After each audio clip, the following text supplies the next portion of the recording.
So I got this jet ski right here for the trailer to go under my XP, and I'm gonna take that trailer right there back to where I got the ski from with the hole on it. The hole was actually wrecked on the front. As you can see, it's full of Bondo everywhere. It's got spray foam on the inside. But what I'm gonna do, I'm gonna pull the guts out of it pretty much. Pull the engine, the electronics, the jet pump, keep the seat and put one of my ripped ones on it, and pull pretty much any useful thing off of it and take it all back. What made me buy this ski other than the trailer is everything on the inside of it works. You can push the little kill switch thing down and hit the button with a jump pack attached to it, and it spins over, it has spark, all that's good. It's missing the carburetor, which sucks, but I'm just gonna pull everything out and either keep it and put it in another ski or part it out. Just removed the 2 bilge pumps. They weren't even bolted in or anything, just tie wrapped in, and seems like most of the ski had been apart before. Everything's pretty much just tie wrapped in, so hopefully it'll go pretty smooth taking it apart. For anyone that doesn't know, I don't know a whole lot about jet skis. I just started getting them, so I haven't done a whole lot of work.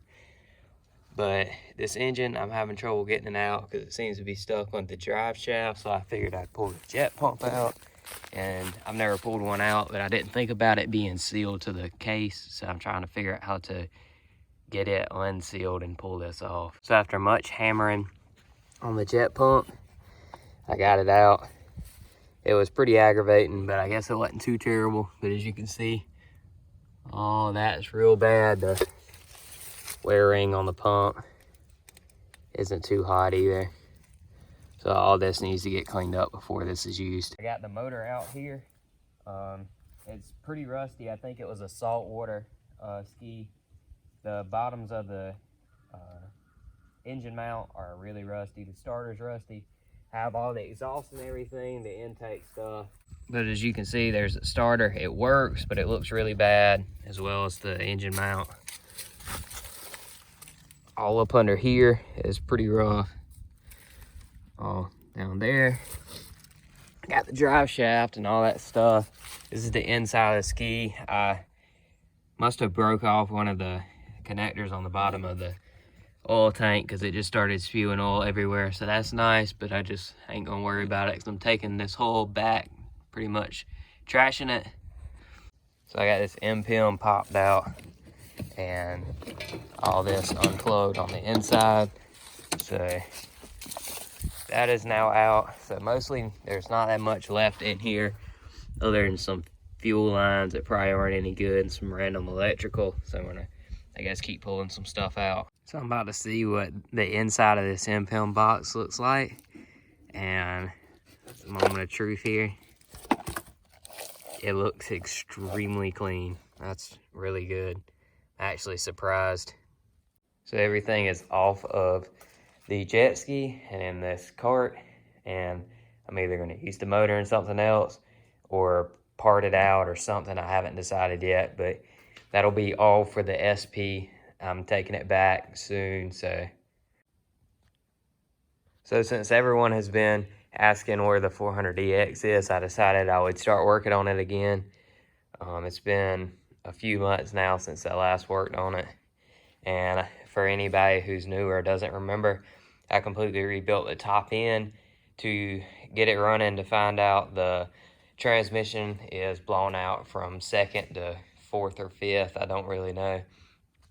So you shift it and it just makes these awful grinding noises. So I'm going to try and tear into it again for the 2nd or 3rd time. I don't know how many times it's been, and fix the transmission.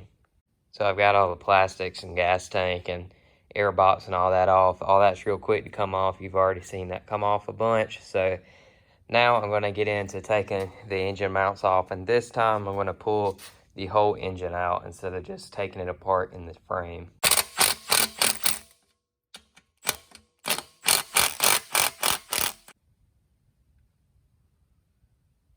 Has this brand new cylinder on it, has the new rings. I did some stuff with the head. I don't remember what it was. And all this, and still have to take it all the way back apart again. So I guess when I take it apart again, I'll clean everything up real nice, respray the frame all the way, and replace anything else that needs to be replaced along the way. So I've got the starter out now. I couldn't keep this from spinning while it was in it, so I just went ahead and pulled the whole starter out and laid it up there. The only two little bits of electrical that go to the motor, I believe, is this plug and this as well, that just runs back to around the battery box. And now all I really have to do is pull the oil lines on the other side and take the mount bolts out, which I've heard this one is really bad to get out on the Facebook groups, but I guess we're about to see is that actually true. Yeah, it's stuck. I got that bolt out, and then I tried beating out the bolt to the other side. That didn't come out. I tried loosening it on that side. It stripped. So this is about to be real fun.